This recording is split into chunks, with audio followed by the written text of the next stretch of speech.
Pakistan team के कप्तान बाबर आजम अब मोहम्मद रिजवान की कप्तानी में खेलेंगे।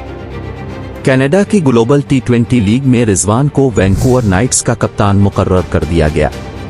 वैंकूवर के स्क्वाड में बाबर आजम के अलावा मोहम्मद आमिर और आसिफ अली भी शामिल हैं।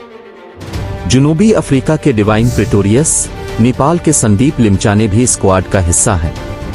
वैंकूवर नाइट्स ने रिजवान को कप्तान बनाने के ऐलान में इन नाम के साथ सर लिखा।